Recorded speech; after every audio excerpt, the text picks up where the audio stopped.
السلام عليكم ورحمة الله تعالى وبركاته. مرحبا بالجميع وتحية إليكم من جديد. برنامج اليوم كالعادة للإجابة عن أسئلة الإخوة والأخوات المتتبعين الأوفياء للقناة. وبالنسبة للإخوة الذين لم أدرج أسئلتهم في برنامج اليوم، أعدكم إن شاء الله بأنني سوف أدرج أسئلتكم في البرنامج المقبل، متمنيا للجميع التوفيق والنجاح والسداد في حياتكم. وقبل البدء في البرنامج، لا بأس أن أشكركم جزيل الشكر على وفائكم وصدقكم واحترامكم وعلى تفاعلكم معي ومع القناة، متمنيا أن أكون دائما عند حسن ظنكم جميعا، وبالتوفيق للجميع. ولا تنسوا أن تشتركوا في القناة. أبدأ بالسؤال الأول من طرف الأخ أيوب فارس، يقول: السلام عليكم سيدي جلال. وعليكم السلام.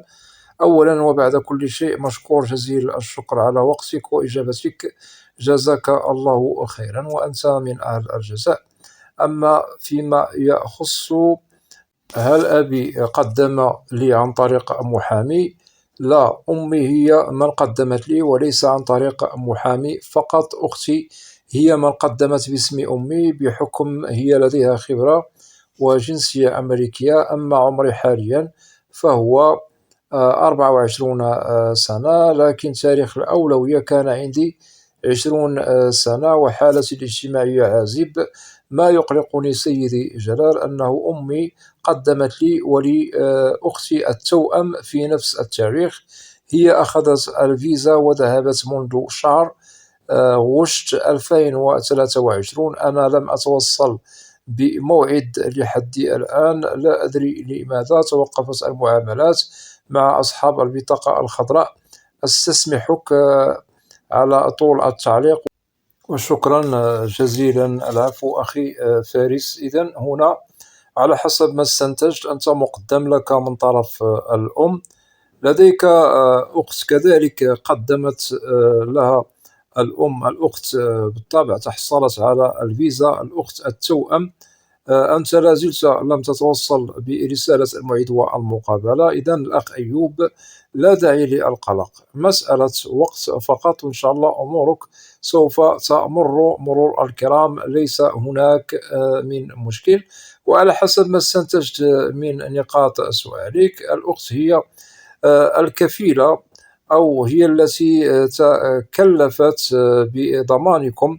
بالطبع الأم هي المقدمة، ولكن الأخت التي لديها الجنسية الأمريكية بالولايات المتحدة هي التي تكلفت بالملف. وبالطبع أنت مقدم لك من طرف الأم ليس الأب. نتمنى لك مسار موفق. إذن هنا نؤكد بأن المعاملات التي تتعلق بالذين هم مقدمون للأبناء أو الأزواج إلى غير ذلك عن طريق البطاقة الخضراء أو ما يسمى بالجرين كارد، فالمعاملات أخي الكريم هي سارية المفعول، ليس هناك من مشكل. والدليل هو أنك مقدم لك أنت والأخت التوأم في نفس الوقت. وبالطبع الأخت قد دخلت إلى الولايات المتحدة عن طريق فيزا، يعني هجرة عن طريق الأم، بالطبع جرين كارد، وأنت لا زلت يعني تنتظر. هنا لا داعي للقلق، إن شاء الله أمورك سوف تمر مرور الكرام. وبالطبع هنا ملفك لدى ناشونال فيزا سنتر، وكما أكدت عليك مسألة وقت، إن شاء الله سوف تشاطرني الرأي. لا بأس أن توضح لي أخي الكريم بالنسبة للأخت في أي ولاية تقيم، أي الولاية، اسم الولاية، لكي أعرف مسار الملف أين قدم، لأنه كلما اتضح لي اسم الولاية ممكن أنني سوف أفيدك في البرنامج المقبل، ليس هناك من مشكل. ولدي سؤال لك بالنسبة للأم، هل هي قاطنة مع الأخت بالولايات المتحدة في نفس البيت، أم أنها مستقلة عن الأخت؟ أتمنى أن تكون هذه النقاط واضحة، ولا داعي للقلق. وأؤكد على نقطة مهمة، أنت كما تفضلت عازب، حالتك الاجتماعية عازب.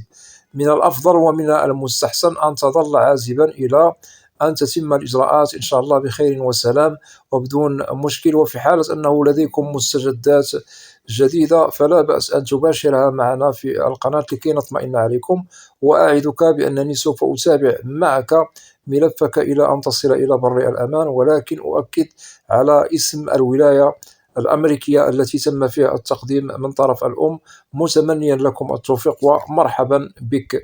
أنتقل إلى أخت سبق أنني أجبتها، هي من الجزائر. السؤال الذي يخصها سؤال طويل.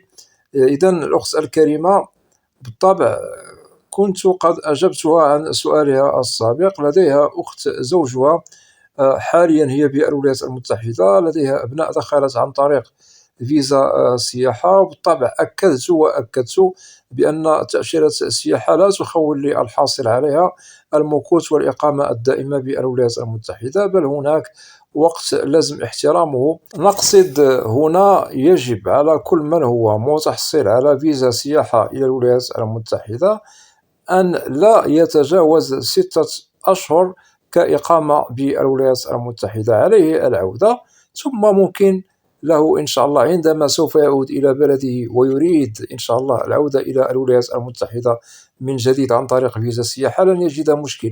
أما في حالة أنه تجاوز المدة المحددة في فيزا سياحة ممكن هنا سوف يقع في المحظور، وممكن في حالة أنه عاد لبلده ويريد العودة إلى الولايات المتحدة أو الدخول إلى الولايات المتحدة عن طريق فيزا السياحة فسوف يجد عائقا ومشكلا.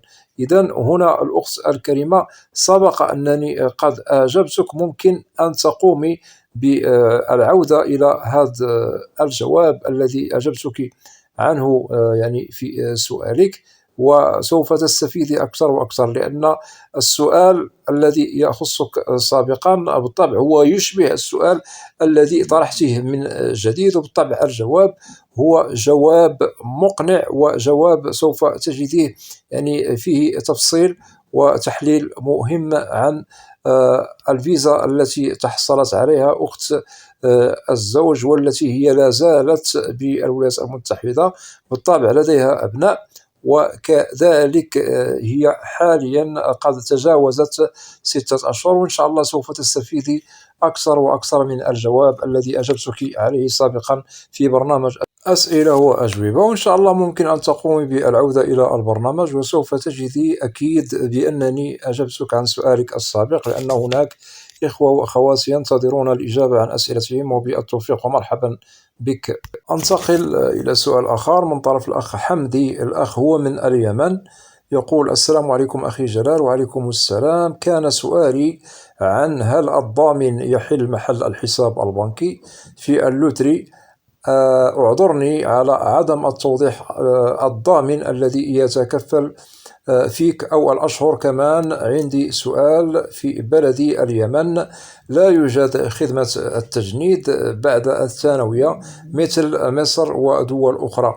إذن هنا بالنسبة للنقاط التي تفضلت بها الأخ الكريم عن الضامن هل يحل محل الحساب البنكي، هنا أخي الكريم كل من هو مقدم على القرعة العشوائية الأمريكية لازم أن يدلي بمبلغ، وهذا المبلغ كإثبات إن شاء الله ممكن أنه سوف يفي بالغرض عندما سوف يرفقه معه إلى الولايات المتحدة الأمريكية، بغض النظر عن الضامن. بالطبع الضامن سوف يستقبلك إلى أن تتحصل أو تتوصل بالجرين كارد والسوشيال.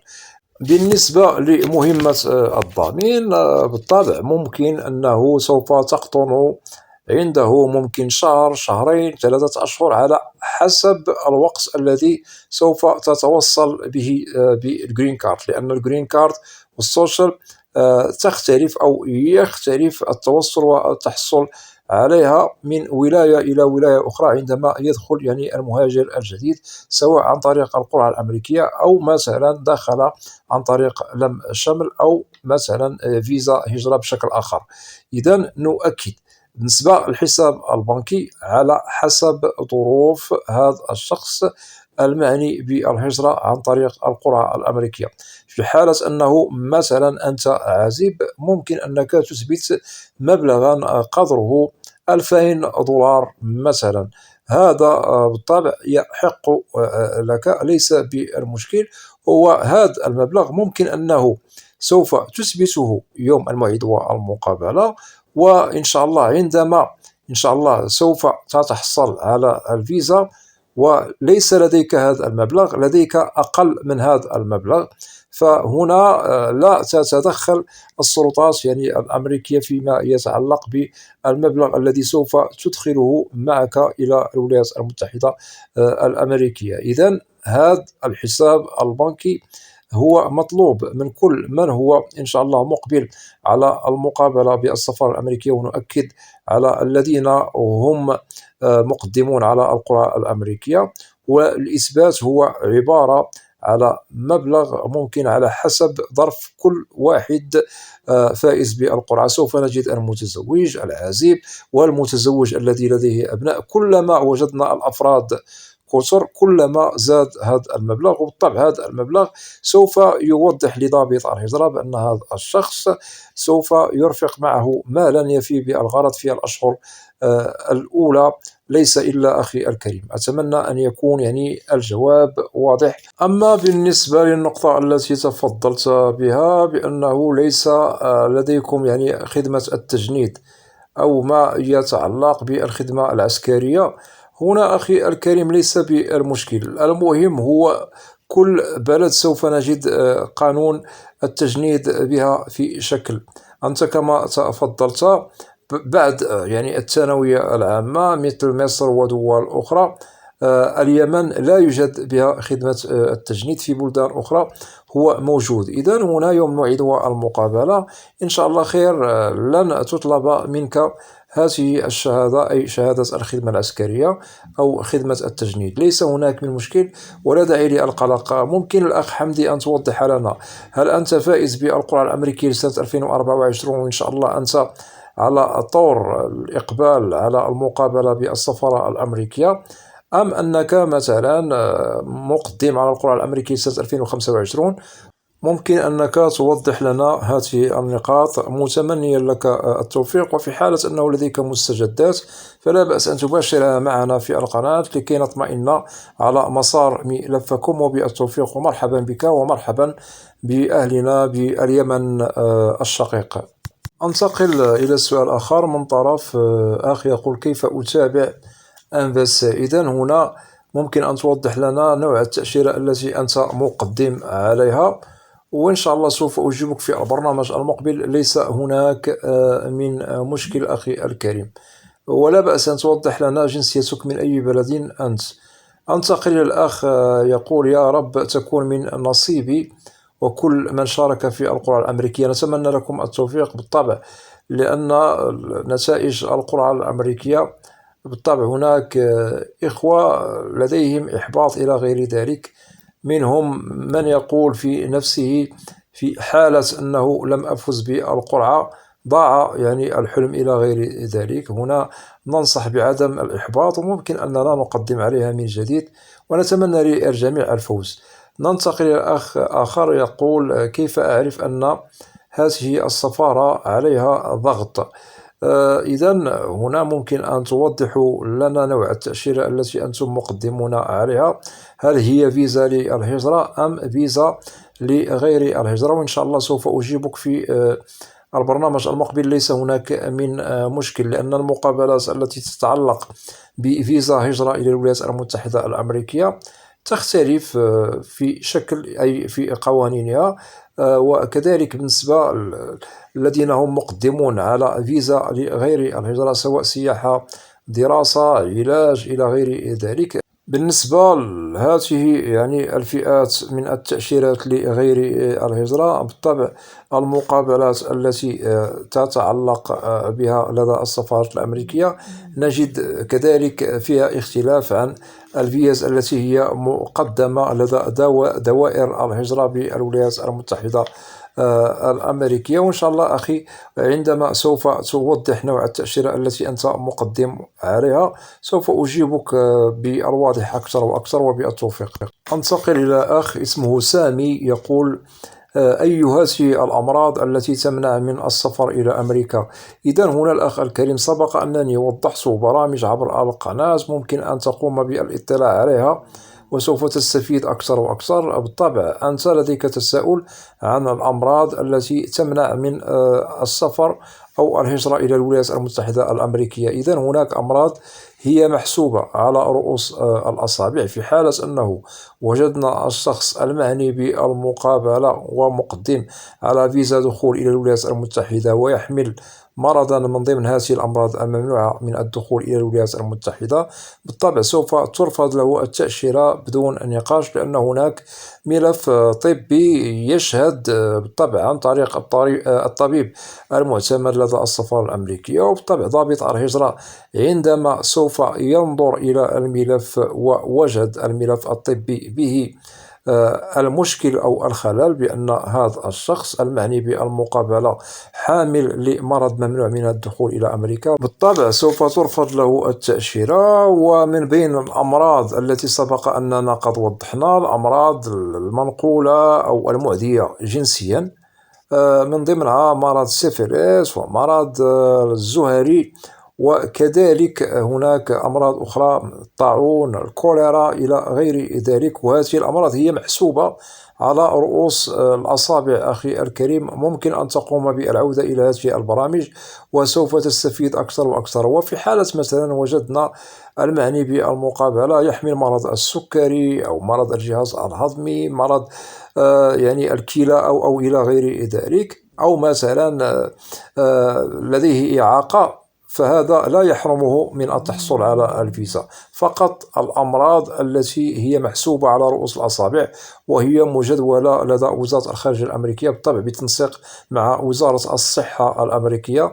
ونؤكد لازم على هذا المهاجر الذي سوف يدخل إلى الولايات المتحدة يجب أن نجده سليم الصحة لكي لا يشكل عبئا على الولايات المتحدة الأمريكية، وبالطبع لكي لا يشكل مشكل على مواطنو الولايات المتحدة الأمريكية. بالطبع الأمراض المعدية والأمراض التي هي محصورة ومجدولة هي محسوبة. وكما أكدنا في حالة أننا وجدنا هذا الشخص المعني بالمقابلة يحمل مرضا واحدا من ضمن هذه الأمراض، بالطبع سوف لن يتحصل على الفيزا أخي الكريم. متمنيا لك التوفيق ومرحبا بك. أنتقل إلى سؤال آخر من طرف أخت تقول: هل الحساب البنكي شرط أن يكون باسم الفائز في القرعة، مثلا الزوج أو الزوجة؟ يعني أن الزوجة هي الفائزة الرئيسية وزوجي هو من يملك الحساب البنكي. إذن هنا بالمختصر المفيد الأخت الكريمة ليس بالمشكل، ولكن لكي نؤكد عليكم ممكن أن تشتغلوا على إجراء بسيط وسوف يخدم مسار يعني مقابلتكم إن شاء الله بالسفارة الأمريكية. هنا بالنسبة للحساب البنكي هو في اسم الزوج، ممكن للزوج أن يقوم أو يجعل حسابه البنكي في اسمك، وإن شاء الله الأمور تمر مرور الكرام. وهذا لن يحتاج منكم إجراء يعني صعب. ممكن أن تذهبوا معا إلى البنك وممكن أن تشتغلوا على هذه النصيحة، وهذا الإجراء هو إجراء بسيط ليس بالمشكل. هذا الإجراء هو إجراء بسيط فقط. هنا سوف نقوم بوضع الحساب الذي يمتلكه الزوج في حساب جديد يتعلق بالزوجة، وإن شاء الله أموركم تمر مرور الكرام، ليس هناك من مشكل. وبالطبع البنك لديها مدير يسيرها، أي يسير إدارة البنك. الزوج سوف يقول له بأن الزوجة مثلا لديها يعني مقابلة بالسفارة الأمريكية بحكم أنها فائزة بالقرعة، وإن شاء الله أموركم تمر مرور الكرام. وللتأكيد في حالة أنت والزوج معا فقط بدون أبناء، فممكن للمبلغ للتقريب فقط ممكن 4000 دولار بينكما تفي بالغرض. في حالة مثلا لديكم أطفال أو أبناء، فهنا المبلغ سوف يزيد، كل فرد كلما زاد عن الجماعة بالطبع يزيد المبلغ ويزيد إثباته في الحساب البنكي الذي يخصكم. إذن الأخت الكريمة أجبتك بالواضح، وفي حالة أنه لديك مستجدات تتعلق بالمقابلة فلا بأس أن تباشريها معنا لكي نطمئن على مسار ملفكم، وبالتوفيق. ولا بأس أن توضحي لنا جنسيتكم، من أي بلد أنتم، وهل أنت فائزة بالقرعة الأمريكية سنة 2024 أم أنت مقدمة على القرعة الأمريكية لسنة 2025. انتقل إلى أخ اسمه سفيان خروبي يقول: ممكن سؤال؟ إذا الأخ سفيان، إذا لديك سؤال ممكن طرحه، وإن شاء الله سوف أهتم بسؤالك وأجيبك وبالتوفيق. انتقل للأخت نعيمة تقول: يا رب تكون من نصيبي. إذا هنا على حسب ما استنتجت الأخت هي مقدمة على القرعة الأمريكية لسنة 2025. نتمنى لكم التوفيق الأخت نعيمة، وفي حالة أنك فزت بالقرعة الأمريكية لسنة 2025 فلا بأس أن تشاركينا البشرى عبر القناة، متمنيا لك التوفيق ومرحبا بك. أنتقل إلى سؤال آخر من طرف الأخ آدم يقول: ما هي المدة الكافية للم شمل الإخوة إلى الولايات المتحدة الأمريكية؟ وشكرا. العفو. إذا الأخ الكريم، بالنسبة للم شمل الإخوة إلى أمريكا يأخذ وقتا طويلا، وسبق أنه قد وضحنا هذا عبر القناة في برامج متعددة تتعلق بفيزا هجرة إلى أمريكا عن طريق لم الشمل العائلي. بالطبع وضحنا لم شمل الإخوة قد يأخذ 14 سنة كأقصى حد، وهناك في بعض يعني البلدان قد يأخذ لم شمل الإخوة أقل من هذه المدة، ولكن أغلبية البلدان يأخذ مواطنوها في حالة أنه لديهم إخوة بالولايات المتحدة. يعني القانون الموضوع هو 14 سنة للم شمل الإخوة إلى أمريكا، وهذا كمدة أقصى، ولكن ممكن للمدة تطول على حسب ظروف الملف الذي يتعلق بالشخص المراد لم شمله إلى أمريكا. ولا ننسى وللتأكيد المهاجر الذي هو مقيم بالولايات المتحدة سواء قدم لأخيه أو أخته لازم أن تتوفر فيه الشروط مكتملة إذا أراد تقديم لم شمل الأخ أو الأخت إلى الولايات المتحدة. ولازم كذلك ننظر هل هو مقدم عن طريق محامي هجرة أم أنه مقدم لوحده الملف لدى دوائر الهجرة. وكلما وجدنا يعني الملف مكتمل ليس هناك من مشكل بالملف، ممكن المدة تقتصر بالطبع كأقصى حد 14 سنة. في حالة هناك عرقلة في الملف ممكن المدة قد تتجاوز 14 سنة. أتمنى أخي أن يكون الجواب واضح، ومرحبا بك. أكتفي بهذا القدر من الأسئلة، متمنيا للجميع التوفيق والنجاح. وأتمنى من الإخوة والأخوات الذين لا زالوا لم يشتركوا في القناة أدعوكم للاشتراك في القناة وتفعيل زر الجرس ليصل إليكم كل جديد. ولا تنسوا أن تدعمونا دائما بلايك لكي نصل إلى أكبر نسبة من المشاهدة. وبالنسبة للقناة محتواها كامل وشامل عن الهجرة والمهاجر إلى الولايات المتحدة الأمريكية بشكل عام وكتعريف. وإذا لديكم أسئلة ممكن طرحها عبر تعليق في القناة، وسوف تجدوا الإجابة عبر البرنامج المعروف في القناة برنامج أسئلة وأجوبة، لأنني لا أستثني منكم أحدا. وأود أن أشكر جزيل الشكر كل الإخوة والأخوات الذين يقومون بوضع تعاليق محترمة. مرحب بكم جميعا بأسمائكم، وإلى لقاء قريب بإذن الله، والسلام عليكم ورحمة الله تعالى وبركاته.